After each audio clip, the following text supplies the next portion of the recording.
Thank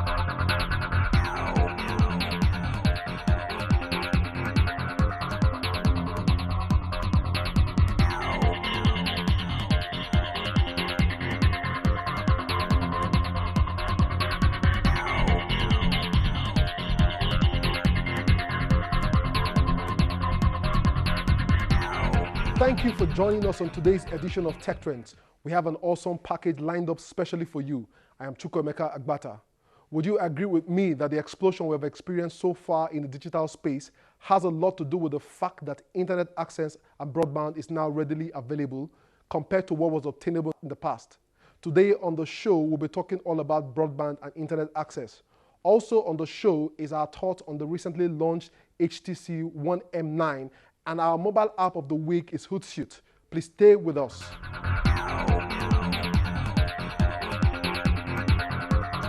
Nigerians like never before are yearning for a free and fair election with the launch of yet another app called Every Vote Counts. Every Vote Counts is a mobile app to monitor general elections in Nigeria. You can do the following on the EVC app. Send result as declared by the INEC official in your polling unit. Report incidents. Pictures are included. View results from other polling units. Get news alerts on elections, opinion polls and chat forum. With the EVC, you can observe elections from anywhere, and all you need to do is to have the app on your mobile phone. The world's largest international computer fair, CeBIT, officially opened its doors to the public on Monday, March 17th, during an event presided over by the German Vice-Chancellor and Economy Minister Sigmar Gabriel and the Chinese Vice Premier Ma Kai. China partners with Germany at this year's expo, held annually in the northern Germany city of Hanover, showcasing its rise as a high-tech power. According to the trade fair organizers, more than 600 Chinese companies will present their services and gadgets at the expo, hosted at the Hanover Congress Center under the motto Dichotomy, which wants to emphasize digital products and innovative business models. Some 3,300 exhibitors from more than 70 countries will take part in the 5-day-long trade fair. A new facial recognition payment option recently unveiled by Alibaba, founder of Jack Ma, has created a stir in China, with many online shoppers arguing over security risks that might arise. Ma earlier demonstrated his new Smile to Pay technology at the CeBIT trade fair in Hanover, Germany. The new technology enables smartphone users to purchase goods and authorize payments in the same way as one takes a selfie. I think it is convenient to pay through face identification, but I'm still concerned on the security factor. Although it is an advanced technology, I have no idea how the technology and the payment system have advanced. Despite the increased convenience of such a method, many online shoppers are wondering how secure a smile can be.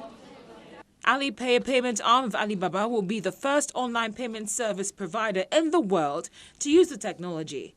A few years ago, a similar facial recognition feature was proved unreliable by users who tricked the camera with a photo or high-definition video. Meanwhile, others have remained more optimistic about the unique technology, as it would revolutionize the way of payment by many people.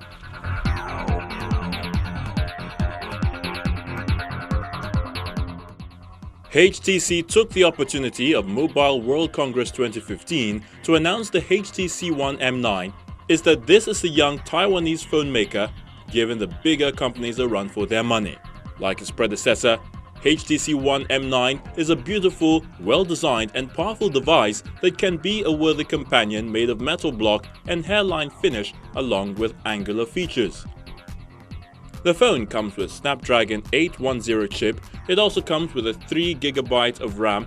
It has a 5-inch screen with Full HD, that's 1080 to 1920 resolution. It also comes with a 2840 MHz battery size, which is expected to give a considerably longer battery life.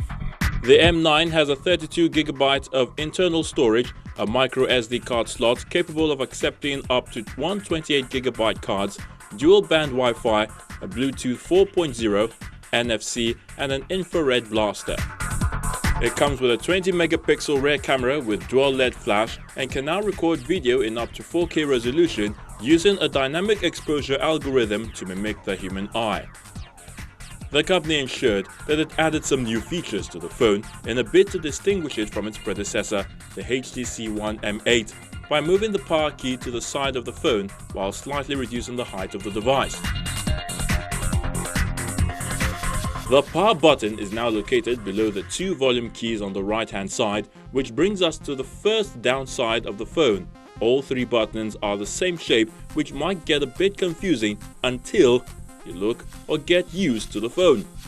It has a scratch-resistant coating, machine drilled buttons and sapphire glass lens on the rear camera. The HTC Sense 7 software allows you to do handy things like double tap the screen to turn it on and off. Up, down, left and right swipes will unlock, turn on voice dialing, launch the widget panel and open blink feed respectively, all with the screen off. A new audio feature called HTC Connect makes a basic 3-finger swipe, sending the audio to a connected speaker.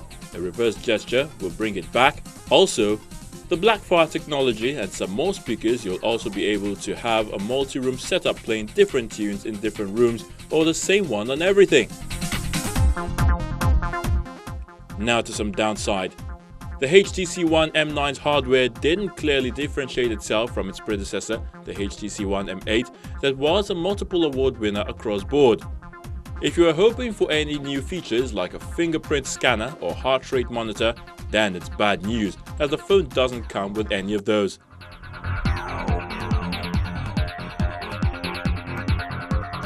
Broadband internet is improving the lives of people in the developing nations and facilitates access to economic opportunities and social welfare that were previously inaccessible to the poor. That's an ITU report of 2012. Now, broadband also plays a critical role in the growth of any economy through faster access to information, improved productivity, providing more opportunities for innovation, and as well as development of new career paths that were not in existence a few years ago. Nigeria has witnessed its own share of growth and development, which is tied to the fact that we now have one of the fastest growing telecommunications industry in the world. Not just that, we also have one of the highest number of internet users when compared to many other developing economies. And it's all thanks to the fact that access to internet has greatly improved. Our guest on today's show is Wande Adelemo, an entrepreneur and co-founder and chief operating officer of Oxygen Broadband Networks Limited. In 2014, he was named ICT WizKid of the Year by the Nigerian Telecom Awards. His inspiring stories, tagged from dropout to an ICT millionaire, has been featured on some national dailies. Welcome to Tech Trends. Thank you, Fred. It's a pleasure being here. All right. Finally. Welcome. And I'm glad I have a broadband guru here. So let's get to the basics. Yeah. In what ways can broadband help improve businesses in Nigeria? Well, aside from improving businesses in Nigeria, globally now, one of the indicators for economic growth or progress is what is the status of your broadband. It's now a key economic indication worldwide. If you look at the internet statistics and if you look at the statistics about development and growth, you will find out that every single indicator is tied to what is the average speed of broadband connectivity within that country, and that translates to economic